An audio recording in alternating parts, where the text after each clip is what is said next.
Washington, D.C., Kurdistan 24, Major General Felix Gedney, Deputy Commander for Strategy and Support in the U.S.-led coalition against the Islamic State, IS, announced to reporters on Tuesday that the coalition's last push against IS in Syria, Operation Roundup, had begun. The aim of Operation Roundup is to destroy IS in the final areas where the terrorist organization still holds ground east of the Euphrates River. The Kurdish-led Syrian Democratic Forces, SDF, resumed offensive operations, as they announced on May 1, Gedney explained. Start of the SDF's offensive followed increased coalition airstrikes against the last territory that IS holds in Syria. The renewal of the SDF offensive comes after an extended operational pause, following Turkey's Jan 20 assault on the Kurdish canton of Afrin.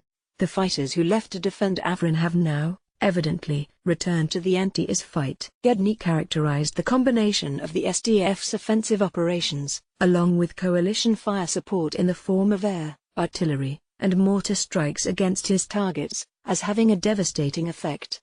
Frictions are mounting between native and foreign-born IS fighters, he said, and its privileged leadership is fleeing, leaving fighters with dwindling resources and low morale.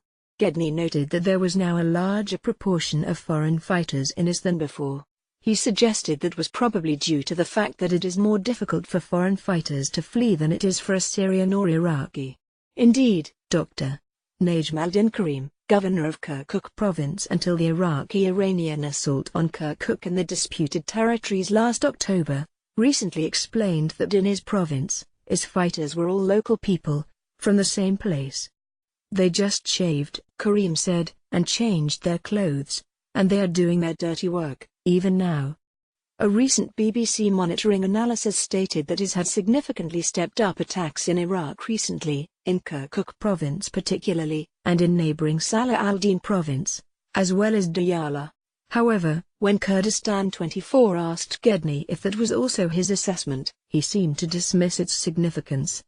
There are still occasional spikes of violence within Iraq, he replied. But the Iraqi security forces are showing themselves to be very effective in maintaining security throughout Iraq. Several journalists, including from Kurdistan 24, asked about the likely impact of Washington's abrogation of the Iran nuclear deal on the fight against IS in Syria and Iraq, including the possibility that Iran might respond with terrorist attacks on US and other coalition forces. However, Gedney seemed to dismiss that concern as well. I'm absolutely confident that we can manage the force protection to our troops, he said.